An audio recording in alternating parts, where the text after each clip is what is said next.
Delisting वो process होता है जब एक स्टॉक एक्सचेंज से किसी भी कंपनी के शेयर्स हटाए जाते हैं। अब या तो वो हटाए जाते हैं या कंपनी खुद हटाती है। अब अगर कंपनी खुद हटा रही है तो वो कब होगा, जब कंपनी डिसाइड करती है कि उसको प्राइवेट जाना है, पब्लिक कंपनी नहीं रहना, उसको प्राइवेट रहना है। ओके, उनकी चॉइस। देन क्या पता वो किसी कंपनी से दूसरी कंपनी से मर्ज कर रही है, तब भी कंपनीज के शेयर्स डीलिस्ट होते हैं। अब बहुत बार ऐसा होता है कि कंपनी के शेयर्स हटाए जाते हैं जब मान लो कंपनी ने लिस्टिंग रिक्वायरमेंट्स फुलफिल नहीं कर पा रही, तब हटाए जाते हैं, या फिर कंपनी को कोई लीगल या फाइनेंशियल इशू फेस करना पड़ रहा है, तब हटाए जाते हैं। अब ऑब्वियसली मान लो आप एक इन्वेस्टर हो जिसने उस कंपनी में इन्वेस्ट करा हुआ है, तो आपको उस पर बहुत ज्यादा इम्प्लीकेशंस फेस करनी पड़ सकती है। एंड ओवरऑल जो कंपनी के शेयर्स है उसकी ट्रांसपेरेंसी, उसकी लिक्विडिटी, उसकी वैल्यूएशन में भी काफी फर्क आता है।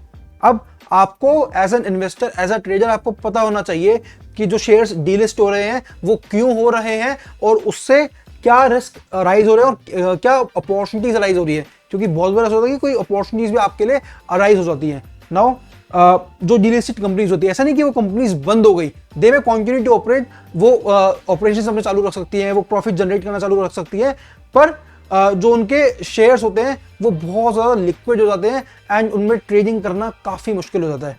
अब जो डीलिस्टेड कंपनीज होती हैं उनको जो रेगुलेटरीज होती है उनकी स्क्रूटनी बहुत ज़्यादा फेस करनी पड़ती है। और अब ऑब्वियसली एक कंपनी है जो शेयर मार्केट से डीलिस्ट हो गई, उनको बहुत ज़्यादा स्क्रूटनी फेस करनी पड़ रही है, तो उनको जो कैपिटल मार्केट है, जो लोन प्रोवाइड करती हैं, उन पर भी कम ही एक्सेस मिलेगा। अब बैंक थोड़ी चाहेंगे ऐसी कंपनी को लोन देना। तो ये सारी चीज़ें जब कंपनी फेस करती है, उससे कंपनी की फाइनेंशियल स्टेबिलिटी काफ़ी बिगड़ती है, इन्वेस्टर सेंटीमेंट काफ़ी बिगड़ता है। तो आपको एज एन इन्वेस्टर इन सारी चीज़ों का ध्यान रखना चाहिए। एंड ज़रूरी नहीं है कि अगर कंपनी डीलिस्ट हो गई तो वो एक नेगेटिव ही हो गया और आपको उसमें इन्वेस्ट नहीं करना चाहिए। हर तरीके का इंसान है।